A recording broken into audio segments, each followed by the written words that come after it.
Okay, so we're going to start with the Lucerne opposition. See that most of you know this, so I'm just going to open a poll, see whether you guys know how to win this. We're going to start with the first move, rook g1 check, which is the obvious move, forcing the black king away. Black plays king h7. And now, what's the winning move?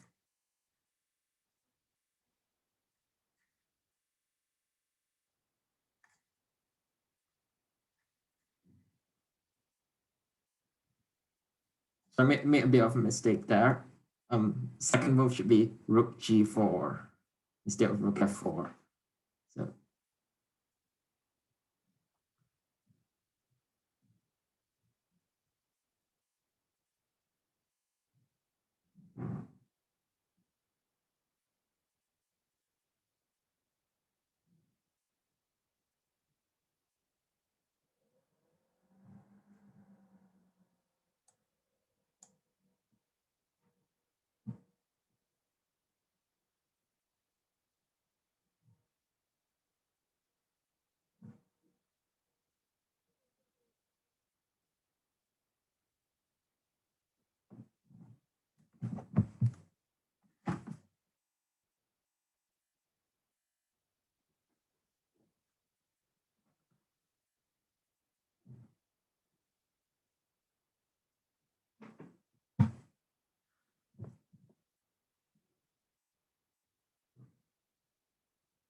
So I'm going to give you guys 10 more seconds for those who haven't voted.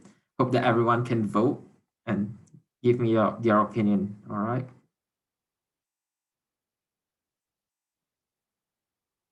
5, 4, 3, 2, 1.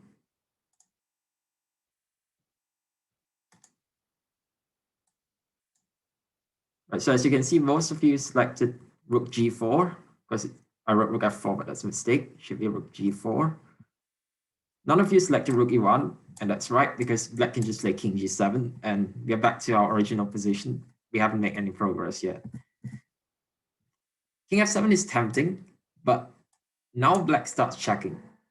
And how are you going to escape this is a question. I'll just keep checking you.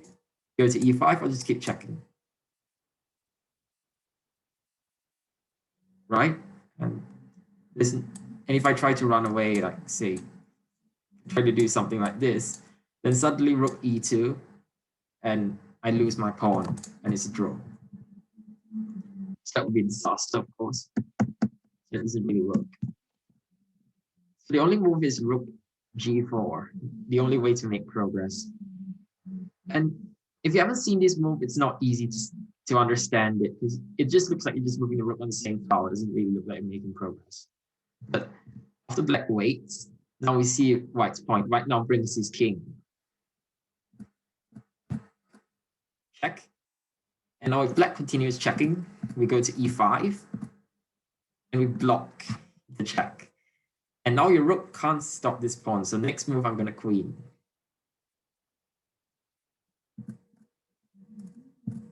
Or if you just wait with your rook saying that, oh, I'm not going to block it. Well, guess what? I'll just go rook g5. And I'm going to block on e5 next move. So it's losing. So any questions about this?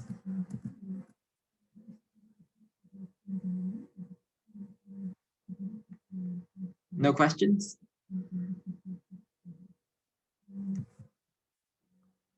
All right, then let's move to the next one. Oh, and one more thing. If black plays king f6 here, what's the winning move for white? You guys tell me.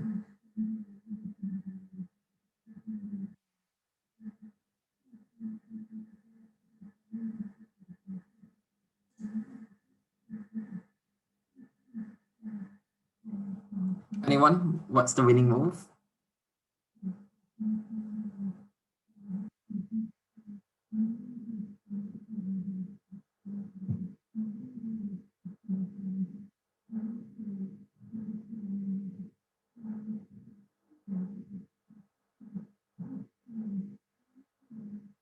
So what's our aim? We're trying to promote the pawn, right? So how can we do that?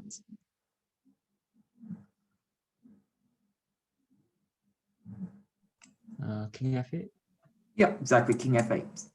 And next move, I'm going to queen. Rook h2 doesn't make any difference. I'll just queen and check, block it. Game over.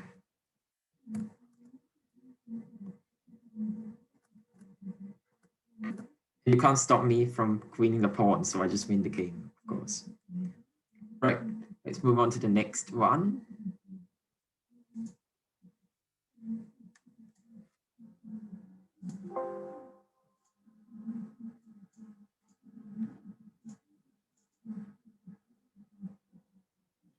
This is actually a game of mine.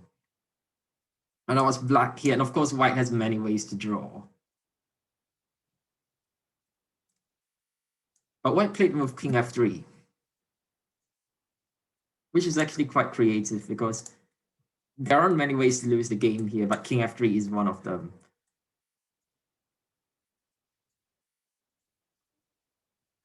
And what should black play here? Anyone?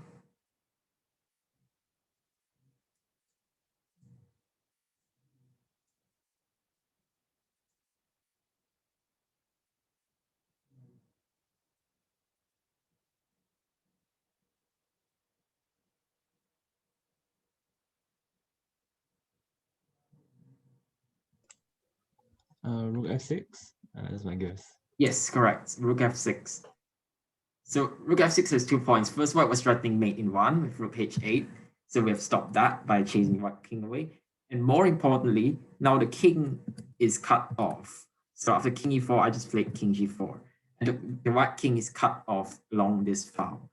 And here's one thing to remember in rook endgames. If the opponent's king is cut off along a file, it's usually losing. There are a few exceptions, but most of the time it's going to be lost. And in all of my games, as soon as the opponent's king has been cut off, I actually won all my games. So this is an important rule to keep in mind, of course. So white track king e5, I just played king g5, and after that I started pushing my pawn. Again, I moved back, cutting off the white king. Check. Rook f5, protecting the pawn and preparing to bring my king forward.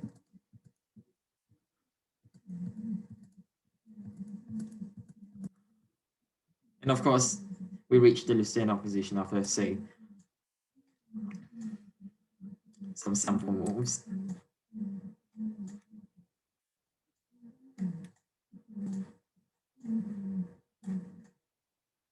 And what's the move here?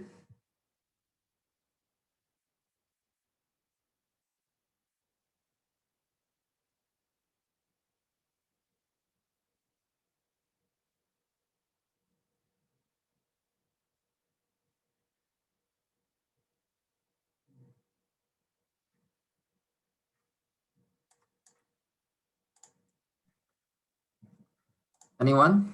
What's the way to win?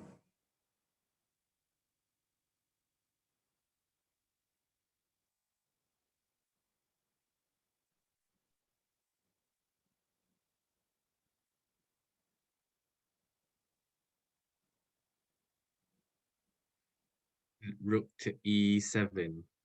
Yes. King d2.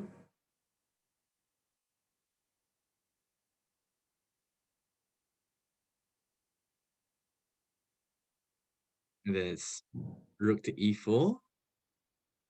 Rook to e4 is not so accurate because white can play king d3, for instance. Okay.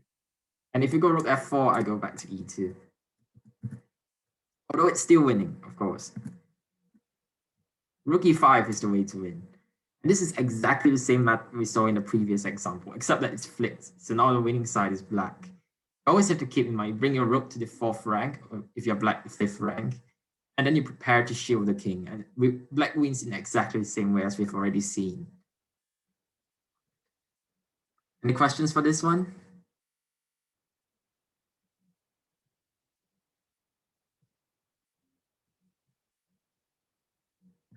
No? All right, let's go on to the next one then.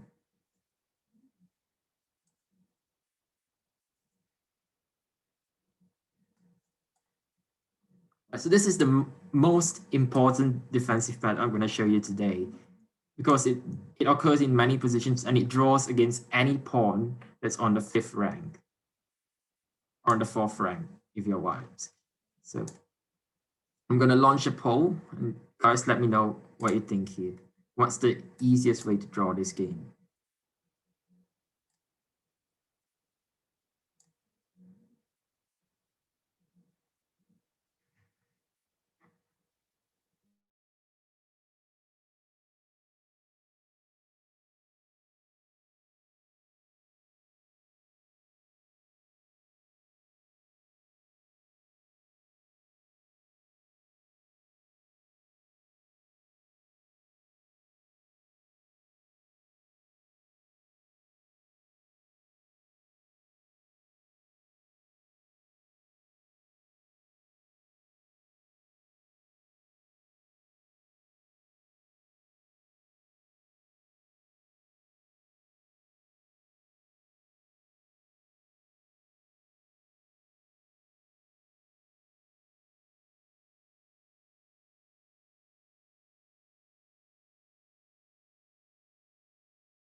All right, we give you 10 more seconds.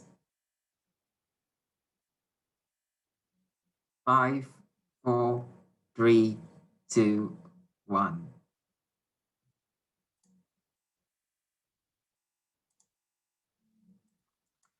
So most of you said rook b3 and very happy to see that because that is the easiest way to draw.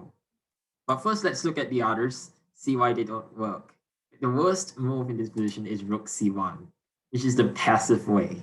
Now, in general, in rook endings, the position of your rook is the most important factor. So if your rook is passive, you almost always lose. For that reason, rook c1 is a mistake. Black just brings his king forward with king f3 and e3. White waits, and now rook h2. And this is the point, because now black is going to give check on h1, and there's no good way to stop this. Now after black trades the rooks, black's going to queen the pawn. Everyone all right with this?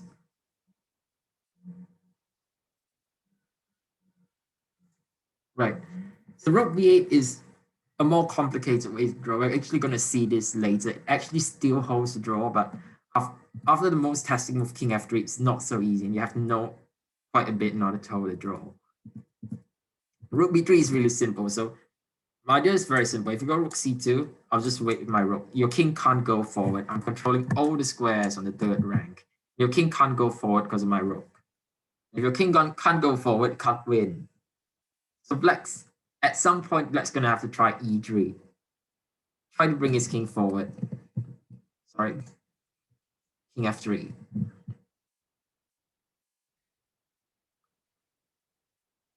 And now white just goes rook b8. And the difference now is that black's king can no longer go to e3.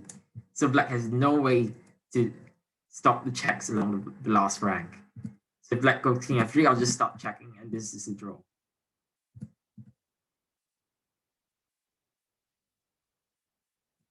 Everyone all right with this?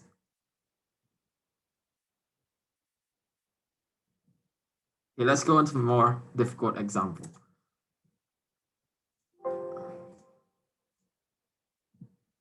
So this is almost identical to the position we've seen earlier, but now white can't bring the rook to the 3rd rank for obvious reasons. King's controlling c3. So what do you guys think about this one? I'm going to launch a poll and let me know which move you would play as white.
All right, 30 more seconds. I'm going to give you more time because this is really not easy.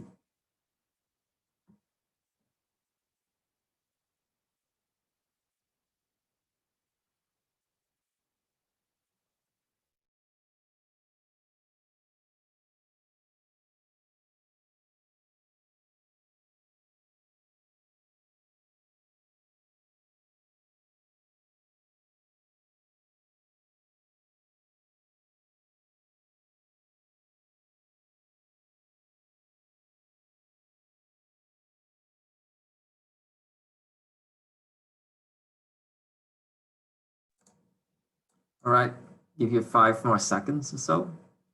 5, 4, 3, 2, 1.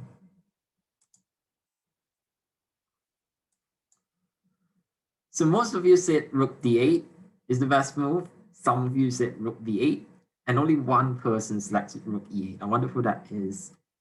It's very interesting. Because rook e8 is the only correct move. All other moves lose. And I'm going to show you why. Let's start with rook b8, which is honestly the worst move here, because black just wins by force. The point is to play rook b3, but that's too slow. Black just goes rook a1 check, king f2, e3, and the pawn's going to queen. So if white goes king f3, just rook f1 and e2. And this pawn is going to become a queen. There's no way to stop it. You start giving check, I'll just start running towards your rook. And I'm going to queen. And that's all over. Rook d8 check looks like the most natural move. And most people make this mistake, even strong masters. But after king e3, this actually loses. So after king f1, check. The point is now black can play king e2. And black's going to push this pawn to e3. And once that happens, we're going to have a Lucena again. And black's going to win.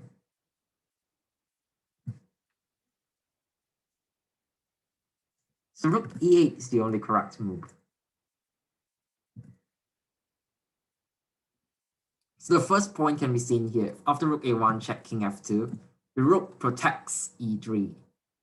So you can't play e3 because I'll just take, right? So black has no choice, black has to go back. And now king e3.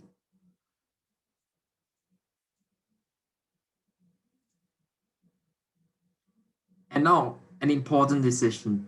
Where should the king go?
Twenty more seconds.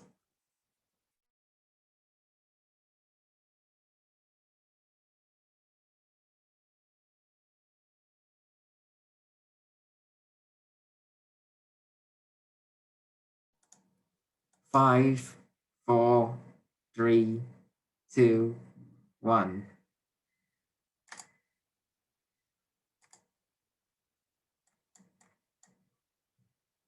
So most of you said the long side.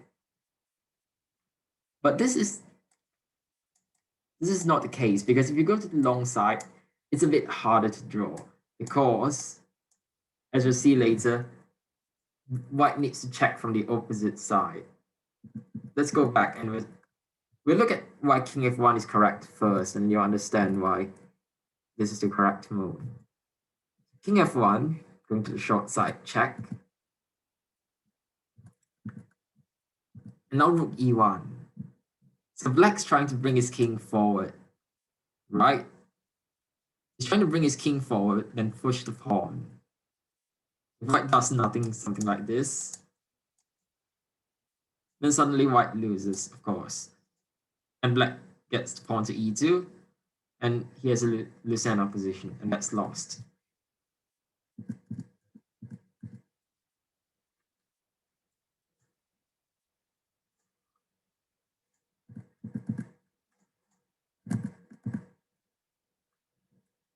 But now white has a very nice move. Can you guys tell me what the move is? Anyone?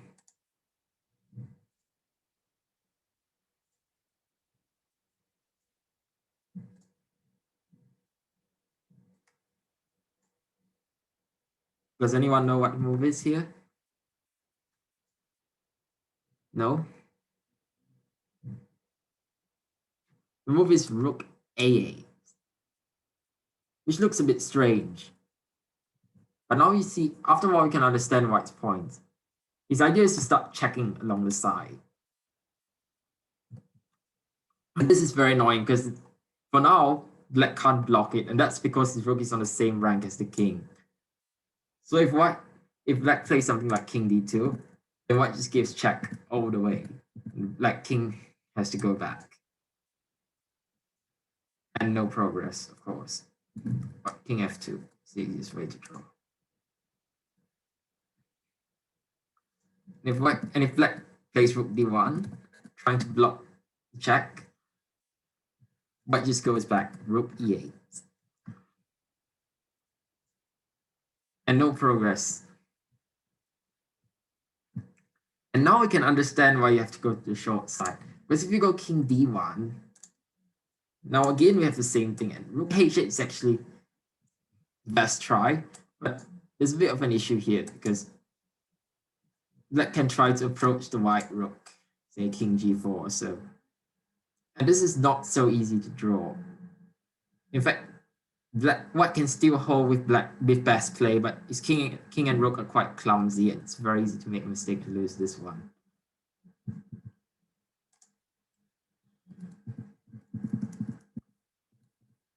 Right, any questions for this?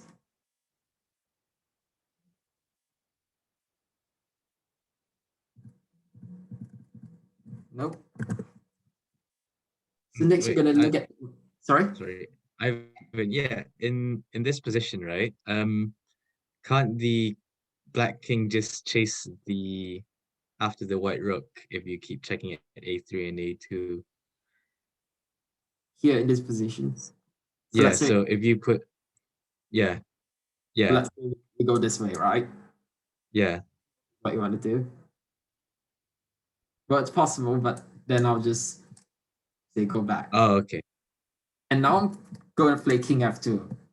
And now your king is very far away. Okay. In some lines, I can even cut off your king. Say you play something like this. You can even consider rook c8, but there's no point. I'll just play king f2. Check king e2. And next move, rook e8. Take this card. Did that answer your question? Oh, yeah, yes, sorry. Didn't necessarily. Good. Any other questions? Nope. So let's go to the next game. This is actually one of my own games.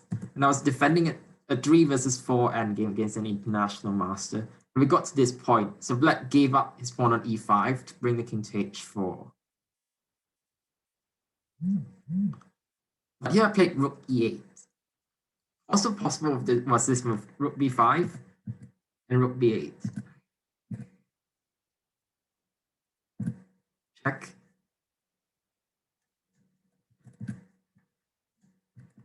And again, we wait on the third rank. We've already seen this method earlier. And if f3, then we go to the last rank to draw. This is the first method. But I decided to make things harder for myself because that's what I like to do. And I went for this more difficult method, rook f8. King takes f3.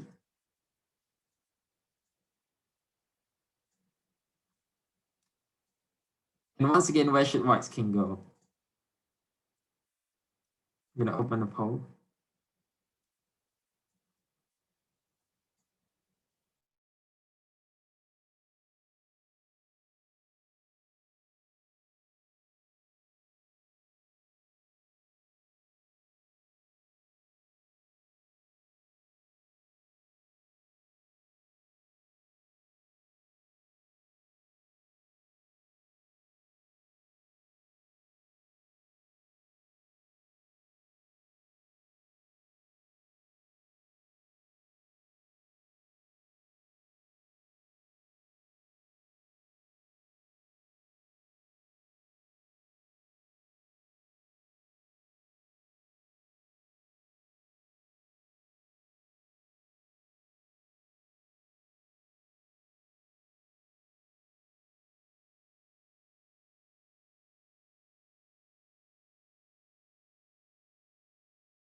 Right, 5 more seconds.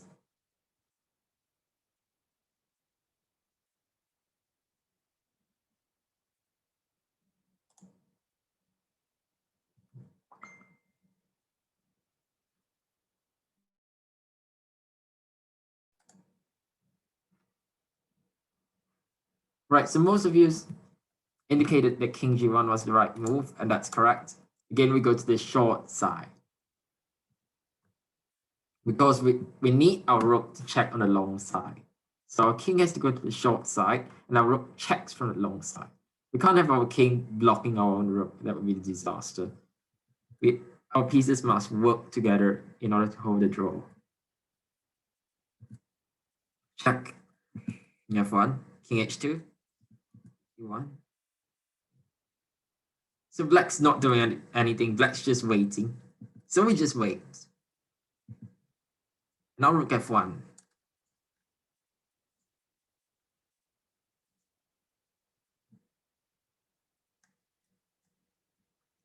Now what's the move?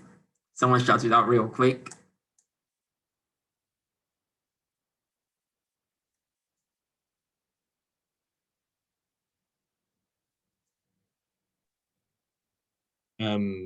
Rook e7. Here. That's possible, but I can go king f2. And I'm not going to play f3 next move. So that's not really the idea.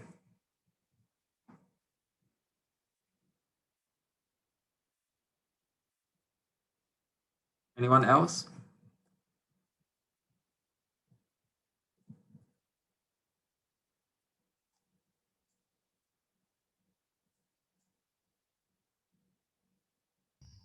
Is it rook a7? Yes, rook a7. It's the same idea that we've seen earlier. We're checking the king from the side. So if black brings his king, then again we start checking. And now we play king g2, attacking the rook, and we're going to f3. Draw. See something like rook e1, and just keep checking again. And draw.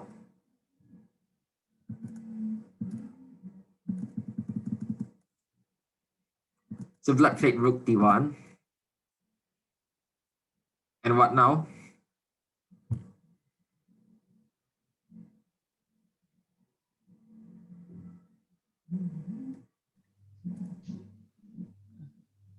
f7 again? Yes, black's no longer threatening to bring his king forward, so we just play rook f7, tying the king down to this pawn. Rook e1. Again, black's not threatening to move his king forward. So we just go rook f8. Rook e4. Now black's trying to play king f2. And then push his f pawn. So that's very tricky.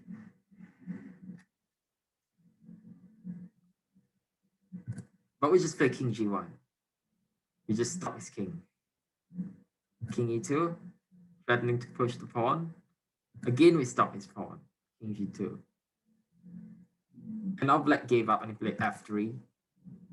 So I took check and we exchanged rooks. And I held this draw, so that was very nice. Again, quite a few raising points here.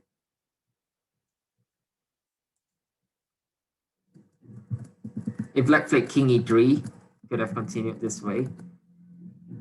But among others, we could play rook a8. And again, the same idea, we're trying to check from the side. And if f3 check, now we can go king f1. And we have the same Lucena, the same Philidor's position that we had earlier.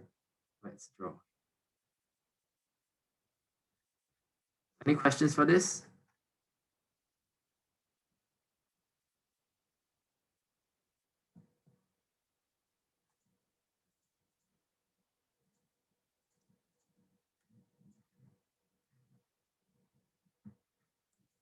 Nope. So let's go to the next one then.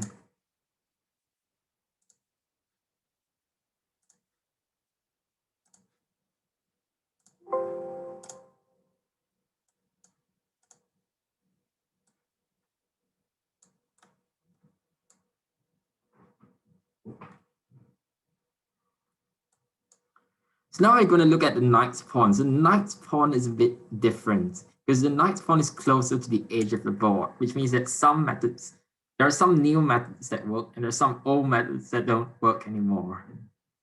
So I'm going to launch a poll and let me know which move would you play as white.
Right, 30 more seconds.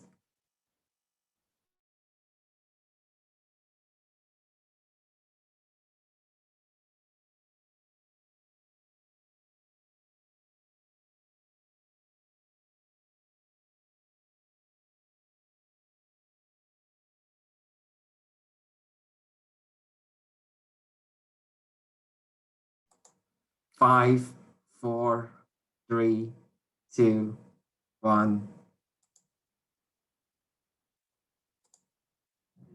So it seems like everyone knows this position, and that's very nice to see. Because this is the second most important drawing method. And actually, this is the one which I've had in most of my games. I've actually had this method 4 times in my games. So it's very common, and you must know this. Rook e1 is the only way to draw. Unlike in the previous variation where rook g8 was the move that we played, but in this case it doesn't work anymore because black goes king g3. And remember in the other variations we're going to the short side, right? Which is the short side? King h1. Of course it doesn't work. Why doesn't it work?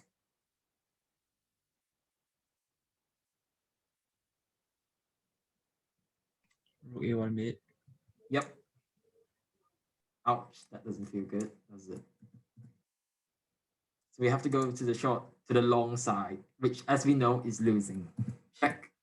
And rook g1. And now we bring our king forward. and we push the pawn to g3. We've already seen this, and we already know how it ends. It's not good for white. But rook e1 holds. And here's the reason, I'll show you in a moment. Rook a3, d1. Black's trying to win in the same method that he used earlier. But we're just waiting. We wait again.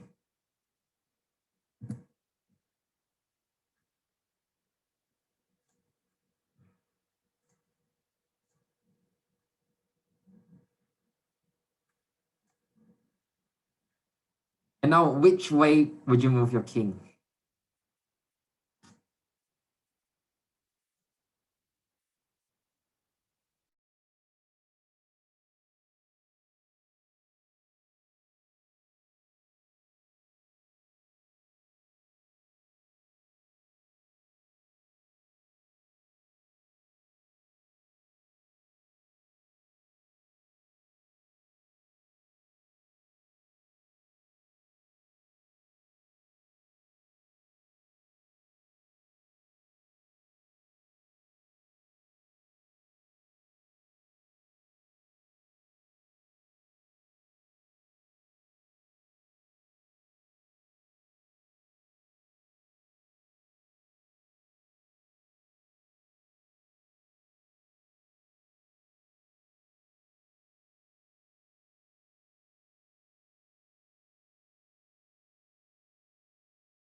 All right, 10 more seconds. 5, 4, 3, 2, 1.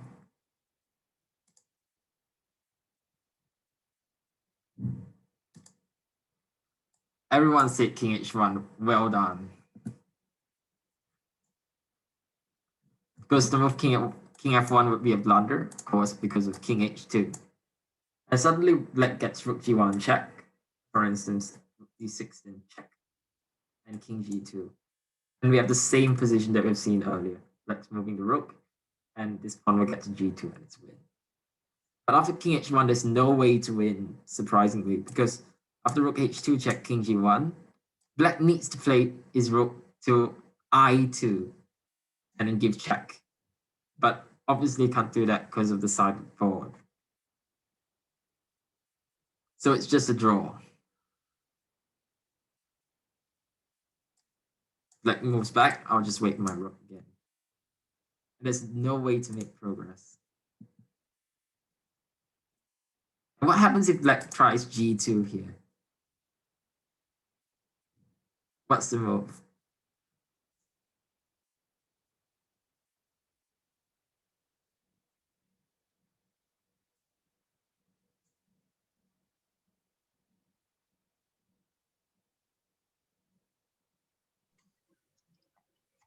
Rook d3.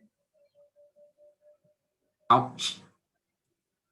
And the king has to move, and I take your rook, and white wins this game. That would be a bad way to lose the game, of course. So black really has no way to win this game, and it's a draw.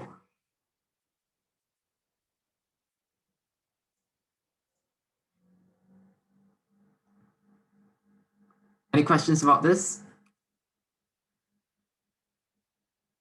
No? All clear? Right, let's go to the next one then.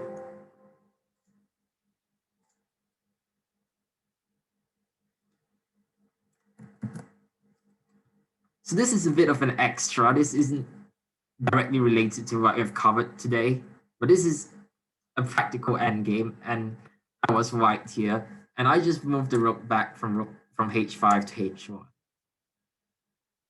So black, my opponent was black, and he can capture one of two pawns. So which pawn would you capture? And I'm gonna launch a poll.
Right, 10 more seconds.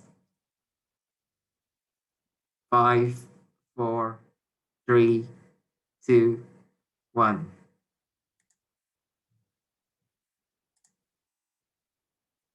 So it's pretty much split evenly. Half of you want to take on d5, and half of you want to take on a4. In the game, our opponent really didn't have much time, and he decided to take on d5. Which seems intuitive because d5 pawn is further advanced, so it makes sense to eliminate it, right? But here's what happened. I played rook a1. I'm threatening to push this pawn all the way to a8. Remember, the rook is really well placed behind the pawn because it just supports the pawn all the way.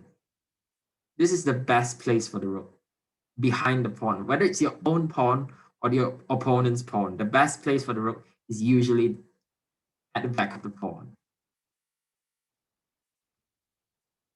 So black had to block it because otherwise, if it moved this king, now it just start pushing my pawn.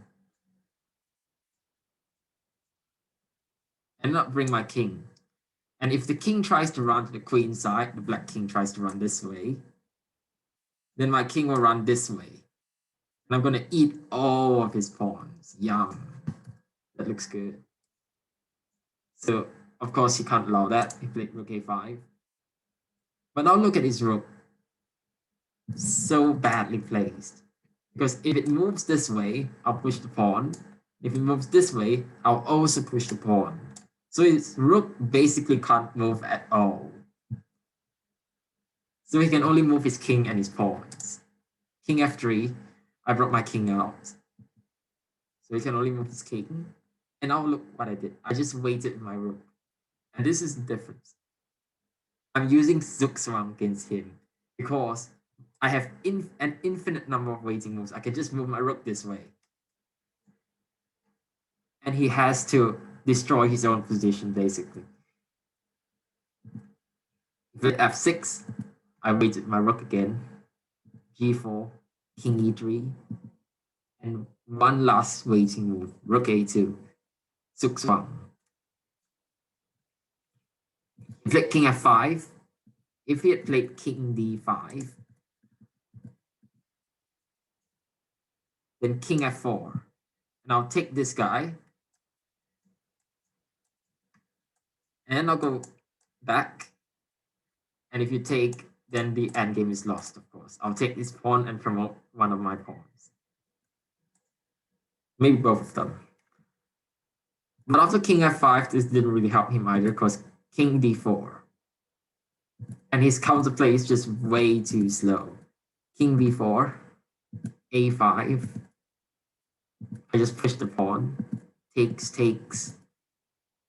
Rook d8. And I push the pawn all the way. And now it's an easy win. I just brought my king. Rook a4 is a nice move, stopping the king from coming through. And I just promoted the pawn. And one last move, rook f8, cutting off his king. And black resigned.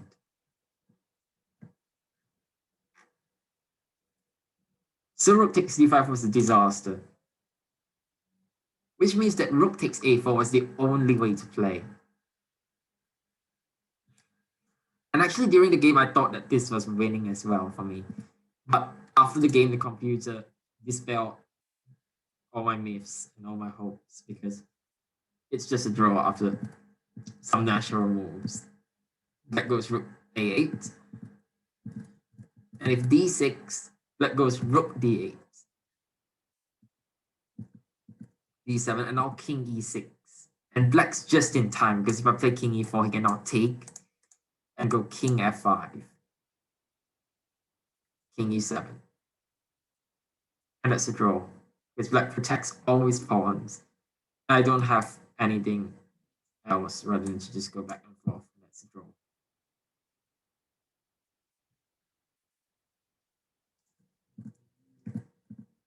So what does that mean? It means that you usually shouldn't capture the pawn that is further advanced necessarily. You should try to eliminate the pawn which is furthest from your opponent's king, which is the A pawn. And the reason is the king can come and capture the D pawn and then get back in time to defend his own pawns. But because this A pawn is so far away, the black king couldn't possibly run towards this pawn because that would just take all of his pawns here. So what that means is in the endgame, an outside pass pawn is very important. An outside pass pawn is a pawn which is very far from the center and very far from the flank of action, which is in this case the king side. So any questions about this? Nope, all clear? Right, we don't have any time for any more examples. I'll just give you guys a tactic to see if you guys can solve it. It's actually a tactic from my own game, a blitz game online. And I was white, and it was black to move.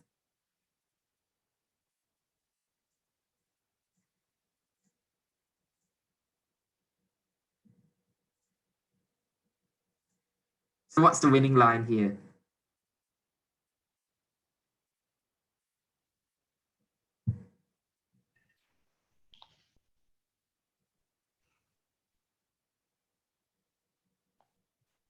Queen takes rook. Oh, Rook takes queen. oh wait. Oh, are we white? Oh, it's black to move, so Oh, okay. black to All move right. and win.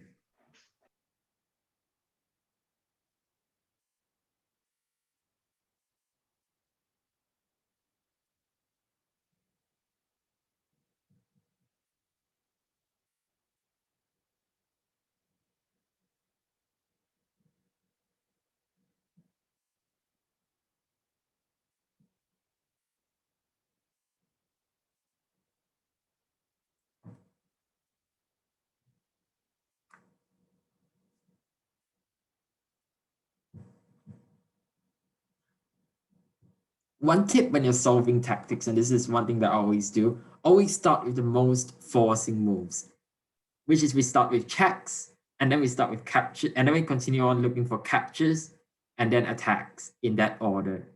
So first checks, and if the checks don't work, then we look at captures, and if the captures don't work, then we look at attacks.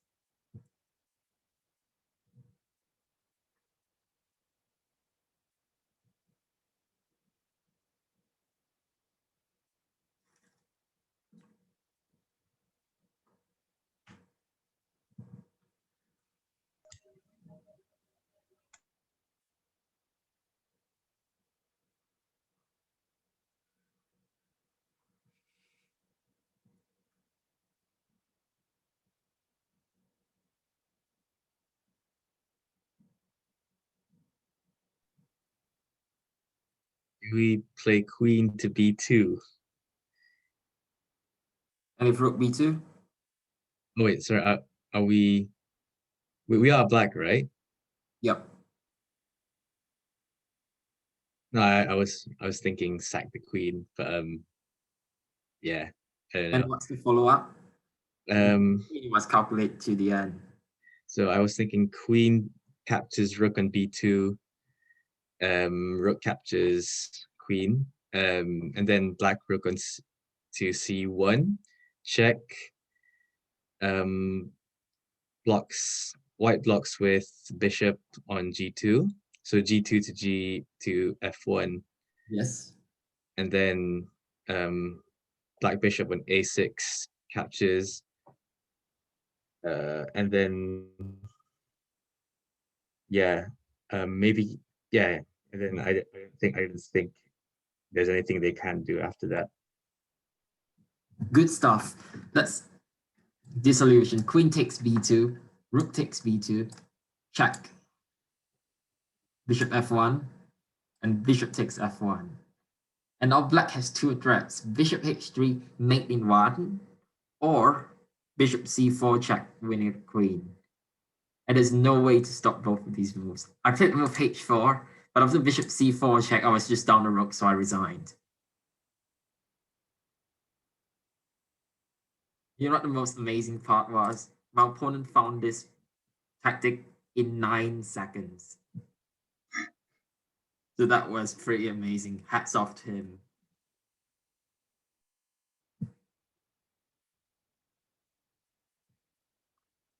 Right, so that's all for today. But before you leave, I'd appreciate if you could just fill out one last poll.